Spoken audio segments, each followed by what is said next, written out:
वालेकुम यार्स, मैं हूं अमर सुमरो। आज फिर से इंटरनेशनल लॉ के एक नए टॉपिक के साथ हाजिर हुए हैं।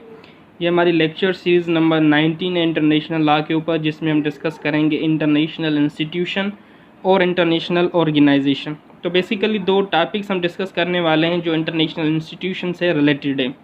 Number 1, introduction of international organisation के इंटरनेशनल ऑर्गेनाइजेशन का कॉन्सेप्ट क्या है, क्लासिफिकेशन ऑफ इंटरनेशनल ऑर्गेनाइजेशन और इंटरनेशनल ऑर्गेनाइजेशन को क्लासिफाई कैसे कैसे किया गया है। नंबर 1 पे आते हैं, इंट्रोडक्शन ऑफ इंटरनेशनल इंस्टीट्यूशन के इंटरनेशनल इंस्टीट्यूशन होते क्या हैं। तो सिंपली इंटरनेशनल इंस्टीट्यूशन को हम इंटरनेशनल ऑर्गेनाइजेशंस भी कह सकते हैं सिंपली। और इंटरनेशनल ऑर्गेनाइजेशंस मीन्स के वो ऑर्गेनाइजेशंस, वो इंस्टीट्यूशन जिसके पास इंटरनेशनल लेवल पर मेंबरशिप हो, जिसे यूनाइटेड नेशन इंटरनेशनल लेवल पे मेंबर दे, वो होती है इंटरनेशनल ऑर्गेनाइजेशन। इंटरनेशनल ऑर्गेनाइजेशन कोई स्पेसिफिक पर्पस के लिए बनाई जाती है। तो इंटरनेशनल ऑर्गेनाइजेशन को फर्दर ऐसे डिफाइन किया गया था कि इंटरनेशनल इंस्टीट्यूशन एक इंटरनेशनल कोऑपरेशन के लिए एक फोरम है, सोवरेन स्टेट के लिए एक फोरम है, जहाँ पर सोवरेन स्टेट मल्टीलिटरल इंटरनेशनल एग्रीमेंट कर सकती हैं जो इंटरनेशनल लॉ के तहत होती हैं। यहाँ अपने बिजनेस को गवर्न करने के लिए मल्टीलिटरल एग्रीमेंट कर सकती हैं। तो इंटरनेशनल इंस्टीट्यूशन को भी एक लीगल पर्सनैलिटी दी जाती है इंटरनेशनल लेवल पे, जैसे कि स्टेट को भी एक लीगल पर्सनैलिटी दी जाती है। उसके बाद इंटरनेशनल ऑर्गेनाइजेशन, इंटरनेशनल इंस्टीट्यूशन को भी एक लीगल पर्सनैलिटी दी जाती है इंटरनेशनल लेवल पे। तो जैसे कि यूनाइटेड नेशन, ये भी एक ग्लोबल ऑर्गेनाइजेशन या वर्ल्ड ऑर्गेनाइजेशन भी हम कह सकते हैं। या इंटरनेशनल लेबर ऑर्गेनाइजेशन, ये भी एक इंटरनेशनल ऑर्गेनाइजेशन है। वर्ल्ड हेल्थ ऑर्गेनाइजेशन, ये भी एक इंटरनेशनल ग्लोबल ऑर्गेनाइजेशन है जो हेल्थ से रिलेटेड मैटर से डील करती है। तो हर ऑर्गेनाइजेशन का कोई ना कोई स्पेसिफिक पर्पस होता है। तो ये था कॉन्सेप्ट इंटरनेशनल इंस्टीट्यूशन का और इंटरनेशनल ऑर्गेनाइजेशन का। तो सिंपली अब आते हैं क्लासिफिकेशन ऑफ इंटरनेशनल ऑर्गेनाइजेशंस के ऊपर के इंटरनेशनल ऑर्गेनाइजेशंस को कितने क्लासिफिकेशन में डिवाइड किया गया है। नंबर 1 पे inter governmental organisation IGO, number 2 non governmental organisation NGO, number 3 international corporation organisation और इंस्टीट्यूशन। तो बेसिकली ये तीन जो मेन कैटेगराइज किया गया है इंटरनेशनल ऑर्गेनाइजेशंस को, तो ये हम स्टेप बाय स्टेप डिस्कस करेंगे।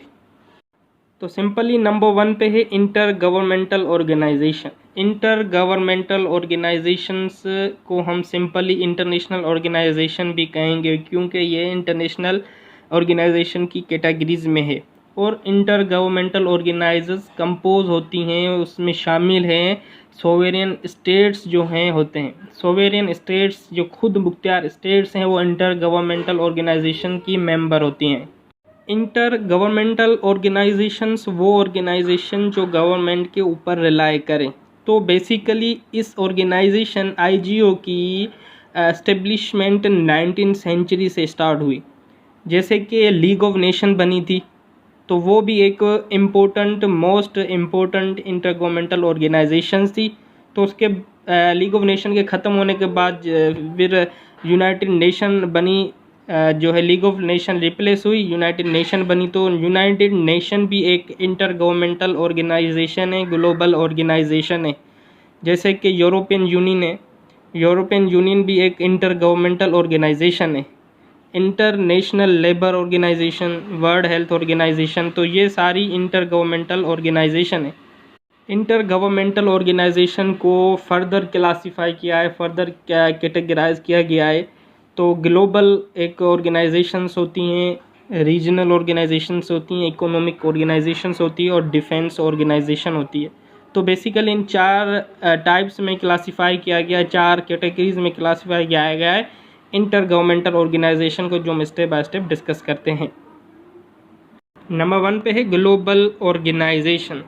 तो simply global organisation, the member of this organisation membership, global organisations की जो मेंबरशिप है वो ओपन है। वो सब जो भी सोवेरियन स्टेट हैं जो खुद मुख्तियार स्टेट्स के हैं, उसके लिए वो उस ऑर्गेनाइजेशंस की मेंबरशिप ओपन होती है।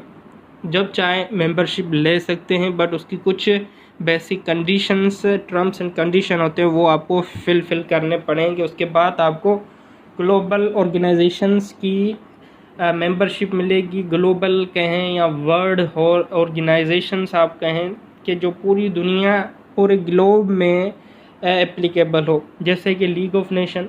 बट लीग ऑफ नेशन उस वक्त थी जिस वक्त बनी थी, तो लीग ऑफ नेशन ख़त्म हो गई। उसके बाद यूनाइटेड नेशन और उसके जो ऑर्गन्स हैं, यूनाइटेड नेशन वर्ल्ड ऑर्गेनाइजेशन है और ग्लोबल ऑर्गेनाइजेशन है। वर्ल्ड बैंक भी ग्लोबल ऑर्गेनाइजेशन से है। इंटरनेशनल लेवल पे जो ऑर्गेनाइजेशन से सब इंक्लूड होगी ग्लोबल ऑर्गेनाइजेशन। नंबर 2 पे रीजनल, और दूसरी रीजनल ऑर्गेनाइजेशंस होती हैं जिसकी मेंबरशिप जो है कुछ पार्टिकुलर एरियाज़ स्टेट्स के, उसको ही मेंबरशिप दी जाती है। कोई जियोग्राफिकल पार्टिकुलर एरिया होगा उसको ही मेंबरशिप दी जाएगी। जैसे एशिया में जो भी स्टेट्स आएंगी उसको उसकी पार्टी से मेंबरशिप मिलेगी। तो ऐसे ही किसी रीजनल मकसद के लिए बनाई गई हो, किसी पार्टिकुलर एरिया के लिए जो ऑर्गेनाइजेशंस बनाई गई हो, वो होती है रीजनल। जैसे कि North Atlantic Treaty Organisation, NATO, ये क्या है? North Atlantic Treaty. North Atlantic के लिए ये ट्रीटी बनाई गई थी, ये ऑर्गेनाइजेशन बनाई गई थी, और नॉर्थ एटलांटिक रीजन के लिए ये ऑर्गेनाइजेशन बनाई गई है। दूसरी यूरोपियन यूनियन, यूरोप में जो भी ममालिक आते हैं उसकी यूनियन के हवाले से जो ऑर्गेनाइजेशन बनाई गई।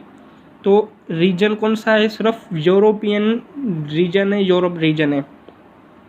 Number 3 South Asian Association of Regional Organisation. तो ये ऑर्गेनाइजेशन क्या है? साउथ एशियन की एसोसिएशन के लिए ये ऑर्गेनाइजेशंस बनाई गई है। उसमें ओनली साउथ एशियन है। साउथ एशियन में यूरोपियन स्टेट्स नहीं होगी, अफ्रीकन स्टेट नहीं होगी, ओनली साउथ एशियंस के रिलेटेड जो भी स्टेट्स होंगी वो इस ऑर्गेनाइजेशंस में इंक्लूड होगी। Number 4 European Patent Organisation. तो ये यूरोपियन पेटेंट ऑर्गेनाइजेशंस यूरोपियन के लिए बनाई गई थी। उसके पेटेंट के रिलेटेड जो भी इश्यूज़ हैं वो भी इस ऑर्गेनाइजेशन के तहत होंगे। तो ये होती हैं रीजनल ऑर्गेनाइजेशन। नंबर 3 पे है economic organisation.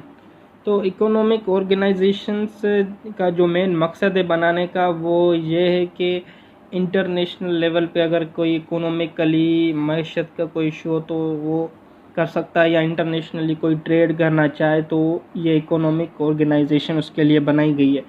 Economically organisation regional organisations भी होती है और ग्लोबल ऑर्गेनाइजेशंस भी होती है। ठीक है जी, ये याद रखना।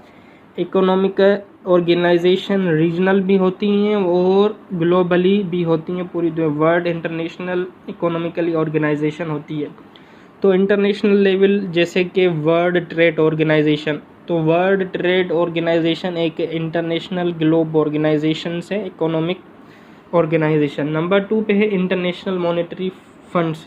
IMF भी इंटरनेशनल एक ऑर्गेनाइजेशन है जो फंड प्रोवाइड करती है। ये भी एक ग्लोबली इंस्टीट्यूशन है, ग्लोबली ऑर्गेनाइजेशन है। Number 3 international development association. Internationally level पे ये डेवलपमेंट एसोसिएशन है, डेवलपमेंट के काम में ये ऑर्गेनाइजेशंस हेल्प करती हैं, तो ये भी इंटरनेशनल ऑर्गेनाइजेशन है। तो एशियन डेवलपमेंट बैंक, ये एक रीजनल इकोनॉमिक ऑर्गेनाइजेशन है। एशियन डेवलपमेंट बैंक ये एक रीजनल इंस्टीट्यूशन है जो रीजनली बेस पे हेल्प करती है। नंबर 5 पे European bank for reconstruction and development. तो ये एक यूरोपियन की यूनियन है, यूरोपियन की बैंक है जो इकोनॉमिकली यूरोप को सपोर्ट करती है। ये भी एक रीजनल ऑर्गेनाइजेशन है। नंबर 4 पे है डिफेंस ऑर्गेनाइजेशन। तो सिंपली डिफेंस ऑर्गेनाइजेशंस में भी जो सोवेरियन स्टेट्स होती हैं वो इस डिफेंस ऑर्गेनाइजेशंस की मेंबर होती हैं। अगर कोई स्टेट इंटरनेशनल लेवल पे ग्लोबली डिफेंस ऑर्गेनाइजेशंस की मेंबर है तो उसको कलेक्टिवली सिक्योरिटी मिलेगी। कलेक्टिव सिक्योरिटी की रिक्वायरमेंट्स होती है इसके लिए। अगर रीजनल है तो वो उस रीजन के ही दिफा करेगी, उसकी डिफेंस के लिए। अगर कोई स्टेट इंटरनेशनल लेवल पे डिफेंस ऑर्गेनाइजेशंस में हिस्सा लेती है कलेक्टिवली, तो उसको भी सिक्योरिटी इंटरनेशनल लेवल पे फराहम की जाएगी। जैसे कि नॉन अलाइड मूवमेंट, ये क्या है, एक इंटरनेशनल डिफेंस ऑर्गेनाइजेशन है। नेटो भी एक इंटरनेशनल डिफेंस ऑर्गेनाइजेशंस है। नंबर 3 मिसाइल डिफेंस एजेंसी, ये एक मिसाइल डिफेंस एजेंसी है, ये भी इंटरनेशनली ग्लोबली सिक्योरिटी फराहम करती है। नंबर 4 पाकिस्तान आर्मी, तो पाकिस्तान आर्मी सिर्फ पाकिस्तान स्टेट के लिए और दूसरे स्टेट्स की वो हेल्प नहीं करेगी, क्योंकि ये ओनली पाकिस्तान आर्मी जो है अपनी डिफेंस है। पाकिस्तान आर्मी एक इंस्टीट्यूशन है जो पाकिस्तान के लिए, पाकिस्तान की डिफेंस के लिए काम करता है। तो ये थे 4 इंटर गवर्नमेंटल ऑर्गेनाइजेशन की क्लासिफिकेशन। अब आते हैं नॉन गवर्नमेंटल ऑर्गेनाइजेशंस कौन कौन सी होती हैं। तो सिंपली नॉन गवर्नमेंटल और नॉन गवर्नमेंट ऑर्गेनाइजेशन वो ऑर्गेनाइजेशंस होती हैं जो गवर्नमेंट के इंडिपेंडेंट होती है, गवर्नमेंट के ऊपर डिपेंड नहीं करती, जो गवर्नमेंट के ऊपर रिलाय ना करे, वो होती है नॉन गवर्नमेंटल ऑर्गेनाइजेशन, या सिंपली हम एनजीओज़ कहते हैं कि एनजीओज़ मीन्स के नॉन गवर्नमेंटल ऑर्गेनाइजेशन। तो एनजीओज़ भी ग्लोबली ऑर्गेनाइजेशंस होती हैं, इंटरनेशनल ऑर्गेनाइजेशंस होती हैं, रीजनल भी होती हैं इंटरनेशनल एनजीओज़। एनजीओज़ कभी कभी ये भी कहते हैं हम कि ये सिविल सोसाइटी है। एक सिविल सोसाइटी कोई ऑर्गेनाइजेशन इस्टेब्लिश करे, बनाए नॉन गवर्नमेंटल, तो सिविल सोसाइटी भी कहलाती है NGO. Are organise on an community national and international level. तो non government organisation national level पे भी होती है, इंटरनेशनल लेवल पे भी होती हैं, जो स्पेसिफिक किसी काम के लिए या पॉलिटिकल पर्पस के लिए या किसी भी स्पेसिफिक पर्पस के लिए काम करती है। क्योंकि जो भी ऑर्गेनाइजेशन बनती हैं उसका कोई ना कोई एम, कोई ना कोई स्पेसिफिक पर्पस होता है, उसके लिए वो ऑर्गेनाइजेशन बनी जाती हैं। कोई भी ऑर्गेनाइजेशन हो, गवर्नमेंटल हो, नॉन गवर्नमेंटल हो, कोई भी इंटरनेशनल ऑर्गेनाइजेशन हो, उसका कोई भी स्पेसिफिक पर्पस होता है। और नॉन गवर्नमेंट ऑर्गेनाइजेशन रिलाई करती है प्राइवेट डोनेशन के ऊपर, या उस ऑर्गेनाइजेशंस के जो मेंबर है उनकी ड्यूज़, उनकी डोनेशन के ऊपर नॉन गवर्नमेंटल ऑर्गेनाइजेशन मातहत होती है। प्राइवेट डोनेशन या मेंबर जो ड्यूज़ दें या मेंबर जो ड्यूज़ दें उसके ऊपर रिलाई करती है नॉन गवर्नमेंटल ऑर्गेनाइजेशन। जैसे कि सेंटर फॉर इंटरनेशनल रिहेबिलिटेशन, तो ये एक एनजीओ है, ये इंटरनेशनल ऑर्गेनाइजेशन है, non governmental organisation. Number 2 International Rescue Committee, ये भी नॉन गवर्नमेंटल ऑर्गेनाइजेशन है। ऑक्सफैम, ये एक फेमस ऑर्गेनाइजेशन है, नॉन गवर्नमेंटल ऑर्गेनाइजेशन ऑक्सफैम जो है। तो बेसिकली ऐसी बहुत सारे एग्जांपल्स हैं नॉन गवर्नमेंटल ऑर्गेनाइजेशंस के, एनजीओज़ के। तो मैं आपको ये वो एग्जांपल दे रहा हूँ इंटरनेशनल लेवल पे जो फेमस हैं। इसके अलावा और भी बहुत सारी थी। एनजीओ को हम फर्दर एक्सप्लेन करते हैं कि well the term NGO has various interpretation, कि जो टर्म नॉन गवर्नमेंटल ऑर्गेनाइजेशन है उसको मुख्तलिफ तरीक़ों से इंटरप्रिटेशन की गई है। It is generally accepted to include private organisation. हम जनरली जो नॉन गवर्नमेंटल ऑर्गेनाइजेशन को हम जनरली कहते हैं कि ये एक प्राइवेट ऑर्गेनाइजेशन है जो सिंपली गवर्नमेंट के कंट्रोल में ना हो, और वो ऑर्गेनाइजेशन जो नॉन प्रॉफिट हो और नॉन क्रिमिनल ऑर्गेनाइजेशन, क्योंकि ये ऑर्गेनाइजेशंस होती हैं जो पीस एंड सिक्योरिटी को कायम करती हैं, पीस कायम करती हैं, बेनिफिट सोसाइटी को बेनिफिट देती हैं। इंटरनेशनल ऑर्गेनाइजेशन का बहुत बड़ा इम्पोर्टेंट रोल है डेवलपमेंट में। दूसरा कॉन्सेप्ट ये है, वो फर्दर क्लेरिफाई करता है एनजीओज़ को, कि एनजीओज़ एक एसोसिएशन होती है जो ना ही रिलीजियस के बेस पे होती है ना ही मिलिट्री के बेस पे, नॉन रिलीजियस होती है, नॉन मिलिट्री होती है। तो ये दो कॉन्सेप्ट थे एनजीओज़ के जो डिफरेंट मुख्तलिफ पर्सन जो इनको इंटरप्रेट करते हैं। एक कहते हैं कि नॉन प्रॉफिट है, नॉन क्रिमिनल है, जो गवर्नमेंट के कंट्रोल में ना हो, दूसरे इस फर्दर एक्सप्लेन करते हैं एनजीओ को कि एनजीओ एक एसोसिएशन है जिस जो रिलीजियस के बेस पे नहीं होती, जो मिलिट्री के बेस पे नहीं होती। तो देखा जाए तो कि इन वेरियस इंटरप्रिटेशन की जो भी बातें हैं करेक्ट हैं। तो ये एक एनजीओज़ का कॉन्सेप्ट आपको क्लियर हो गया है, नॉन गवर्नमेंटल ऑर्गेनाइजेशन। तो वर्ल्ड बैंक ने 2 ग्रुप्स आइडेंटिफाई किए हैं एनजीओज़ के रिलेटेड, जैसे कि नंबर 1 पे ऑपरेशनल एनजीओज़। तो ऑपरेशनल एनजीओज़ मीन्स के वो ऑर्गेनाइजेशंस जो किसी भी डेवलपमेंट प्रोजेक्ट के ऊपर काम करे, किसी भी ऐसे प्रोजेक्ट के ऊपर फोकस करे जो सोसाइटी के लिए, जो स्टेट के लिए डेवलपमेंट हो। जैसे कि यूनिसेफ चल रहा था बीच में, ऐसे बहुत सारी हमारे पाकिस्तान में बहुत सारी ऐसी ऑर्गेनाइजेशंस हैं, एनजीओज़ हैं जो पाकिस्तान की डेवलपमेंट के लिए काम कर रही हैं। नंबर 2 पे एडवोकेसी एनजीओज़।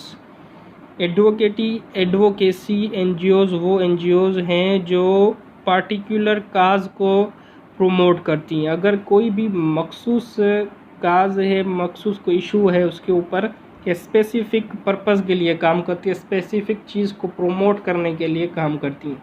तो बेसिकली ये 2 ग्रुप्स में डिवाइड किया था, आइडेंटिफाई किया गया था एनजीओज़ को वर्ल्ड बैंक की तरफ से। अब आते हैं types of NGOs. Non governmental organisations को कुछ एग्जाम में डिस्ट्रीब्यूट किया गया है, जैसे कि BINGO BI NGO, business friendly international non governmental organisation. BINGO में वो ऑर्गेनाइजेशंस इंक्लूड हैं जो इंटरनेशनल लेवल पे बिजनेस डीलिंग के लिए बनाई गई हैं, बिजनेस रिलेशन फ्रेंडली रिलेशन कायम करने के लिए जो बनाई गई हैं, वो इंक्लूड हैं बिजनेस फ्रेंड इंटरनेशनल और एनजीओ में, जैसे कि रेड क्रॉस है। नंबर 2 पे ENGO मीन्स के एनवायरमेंटल एनजीओ, जैसे कि green peas and world wide life fund. ये वो ऑर्गेनाइजेशन से है जो इन्वायरमेंटल के लिए काम करते हैं। इन्वायरमेंट अगर कहीं पर भी कोई इशू है इन्वायरमेंटल, तो वहाँ पर ये ऑर्गेनाइजेशंस काम करती हैं। तो हर ऑर्गेनाइजेशन का कोई ना कोई एम है, कोई ना कोई पर्पस है, कोई स्पेसिफिक चीज़ के ऊपर काम करती है। GONGO government organised non governmental organisation. ये वो ऑर्गेनाइजेशंस हैं जिन्हें गवर्नमेंट ऑर्गेनाइजेशन करती है बट और गवर्नमेंट उसे फंड नहीं देती। वो नॉन गवर्नमेंटल ऑर्गेनाइजेशन होती हैं, वो प्राइवेट ऑर्गेनाइजेशंस होती है, पर इसको ऑर्गेनाइज करने में गवर्नमेंट का हाथ होता है। जैसे कि international union for conservation of nature, कि ये इंटरनेशनल यूनियन एक बनाई गई थी कन्वर्जेशन के लिए। तो ये भी एक ये ऑर्गेनाइजेशन गवर्नमेंट ने ऑर्गेनाइज की थी, बट ये ऑर्गेनाइजेशन नॉन गवर्नमेंटल ऑर्गेनाइजेशन है। INGO international NGO, international non governmental organisation, जैसे कि मैंने आपको पहले बताया ऑक्सफैम एक बहुत फेमस ऑर्गेनाइजेशन इंटरनेशनल लेवल पे एनजीओज़ है। ठीक है जी। नंबर 5 पे QUANGO मीन्स के काज़ाई ऑटोनोमस एनजीओ। तो इसका एग्जांपल ये है कि international organisation for standardisation ISO। तो ये काज़ाई autonomous NGO non governmental organisation से। तो बेसिकली जो मेन टाइप्स हैं एनजीओज़ के वो ये 5 हैं, जिसमें एनजीओज़ को डिस्ट्रीब्यूट किया गया है। अब आते हैं इंटरनेशनल कोऑपरेशन के ऊपर, कि इंटरनेशनल कोऑपरेशन ऑर्गेनाइजेशन और इंस्टीट्यूशन कौन से होते हैं। तो इंटरनेशनल कोऑपरेशन जो ऑर्गेनाइजेशंस हैं वो किसी भी प्रोटेक्ट या के ऊपर, किसी भी कंट्री के प्रोटेक्शन के ऊपर कंट्रोल करे, या किसी भी प्रोटेक्शन के ऊपर जो है फैसिलिटी फराम करे, एक या एक के इस स्टेट्स इंटरनेशनल लेवल पे होती हैं। तो लाजमी है दो से ज़्यादा स्टेट्स इस ऑर्गेनाइजेशन में इन्वॉल्व होगी। इन दोनों के ऊपर उन स्टेट्स के जो प्रोटेक्शंस होंगे उनके ऊपर कंट्रोल होगा इंटरनेशनल कोऑपरेशन ऑर्गेनाइजेशन का। यहाँ एक ऐसी फॉर्म हम कहें इंटरनेशनल कोऑपरेशन जिसमें इंटरनेशनली बिजनेस हो, इंटरनेशनली स्टेट्स पार्टिसिपेट करें बिज़नेस के लिए अपने प्रोडक्ट सेल करें, अपने प्रोडक्ट की एडवर्टाइज के लिए वो ऑर्गेनाइजेशंस ज्वाइन करें। मल्टीनेशनल कॉरपोरेशन या मल्टीनेशनल कंपनीज़ भी हम कह सकते हैं, वो इंटरनेशनल कॉरपोरेशन में इंक्लूड हैं। इसका बेस्ट एग्जांपल मैकडोनल्ड है। मैकडोनल्ड क्या है, एक इंटरनेशनल कॉरपोरेशन है या मल्टीनेशनल इंटरनेशनल कंपनी आप कह रहे हैं, जो बहुत सारे ममालिक में मैकडोनल्ड है। KFC भी है, British petroleum, Toyota, Samsung, Unilever, ये वो कंपनीज़ हैं जो इंटरनेशनल लेवल पे अपना काम कर रही हैं, अपने प्रोडक्ट सेल कर रही हैं, इंटरनेशनल बिजनेस को डेवलप कर रही हैं। तो बेसिकली ये वो एग्जांपल है जो आप सब स्टूडेंट्स को पता है कि ये मल्टीनेशनल कंपनी है। इसके अलावा बहुत सारी हैं, बट ये मेन कंपनीज़ है जिसका कॉन्सेप्ट आपके माइंड में भी होगा। तो बेसिकली ये था हमारा आज का सिंपल और brief lecture international organisation institution के ऊपर। उम्मीद करता हूँ कि आपको पसंद आया होगा। इंशाल्लाह अब मिलते हैं नेक्स्ट लेक्चर में, जब तक के लिए अल्लाह हाफिज़।